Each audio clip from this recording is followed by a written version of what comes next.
Reserve bank of India स्थापित करने में बाबा साहब अम्बेडकर का योगदान था। कितने लोगों को पता है? हिंदू कोड बिल में महिलाओं के लिए इतना बड़ा स्थान देने में बाबा साहब अम्बेडकर का योगदान था। आज हमारे देश के अंदर महिलाओं को जो बराबरी का अधिकार मिला है, उसमें बहुत बड़ा योगदान बाबा साहब अम्बेडकर का है। भारत में किसानों की जो दुर्व्यवस्था थी, किसानों की बदहाली के बारे में आवाज उठाई, उसके बारे में हमारे में से कितने लोगों को पता है? वो इतनी बड़ी हस्ती थे, इतने महान व्यक्ति थे, कहीं ना कहीं उनको एक तरह से दलितों का नेता बना के हमने उनके दायरों को बहुत संकुचित कर दिया।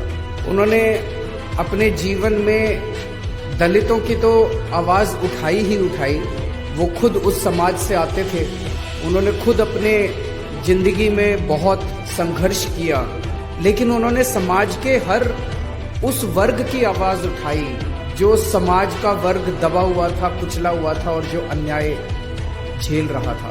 उनके जीवन से सबसे बड़ा मैसेज ये है, एक गरीब परिवार में पैदा हुए, गांव में पैदा हुए, वहां पे उन्होंने बचपन में जिस तरह से छुआछूत झेला और जो गरीबी झेली, उस जगह से निकल के, और ऐसे समय में जबकि पढ़ना लिखना कितना मुश्किल होता था, उस समाज के लोगों को स्कूल में जाना कितना मुश्किल होता था। अच्छे अच्छे घरों के, अमीर घरों के बच्चे भी उतना नहीं पढ़ पाते थे।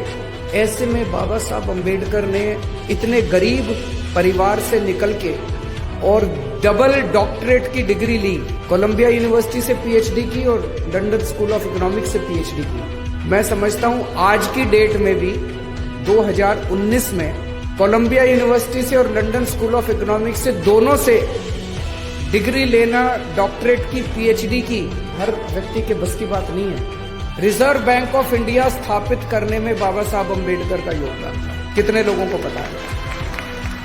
हिंदू कोड बिल में महिलाओं के लिए इतना बड़ा स्थान देने में बाबा साहब अम्बेडकर का योगदान था। आज हमारे देश के अंदर महिलाओं को जो बराबरी का अधिकार मिला है, उसमें बहुत बड़ा योगदान बाबा साहब अम्बेडकर का है। भारत में किसानों की जो दुर्व्यवस्था थी, किसानों के बारे में उन्होंने इतने कदम उठवाए और इतने उन्होंने किसानों की बदहाली के बारे में आवाज उठाई, उसके बारे में हमारे में से कितने लोगों को पता है? बाबा साहब अम्बेडकर ने ऐसा संविधान दिया है हमारे देश को। आप सोच के देखिए, 1947 में जब देश आजाद हुआ था, पूरे देश के ऊपर छोटे छोटे इतने राजा महाराजा थे। सरदार पटेल ने देश के अंदर घूम घूम के सारे देश को इकट्ठा किया, एक भारत बना। पूरी दुनिया को उस टाइम ये लग रहा था कि भारत ज्यादा दिन चलने वाला नहीं है। इतनी विविधताएं थी, इतने धर्म थे, इतनी जातियां थी, इतनी संस्कृतियां थी, और उस सारे देश को सरदार पटेल जहां एक और इकट्ठा कर रहे थे, बाबा साहब अम्बेडकर ने ऐसी किताब लिखी, ऐसा संविधान दिया। पूरी दुनिया को लग रहा था कि थोड़े दिन के बाद भारत के टुकड़े टुकड़े हो जाएंगे, भारत अलग अलग हो जाएगा, सारे लड़ मरेंगे। लेकिन बाबा साहब अम्बेडकर, आज 70 साल के बाद भारत अलग होने की बजाय धीरे धीरे भारत एक होता गया है। हम सारे लोग एक होते गए हैं, भारत इकट्ठा होता गया है, और ये इस किताब की वजह से है, जो संविधान बाबा साहब अम्बेडकर ने इतना खूबसूरत संविधान लिखा, जिसमें सबकी एकता की बात है, सबकी आजादी की बात है, बोलने के अधिकार की बात है, सबकी बराबरी की बात है, जीने के अधिकार की बात है। डाउनलोड मौज।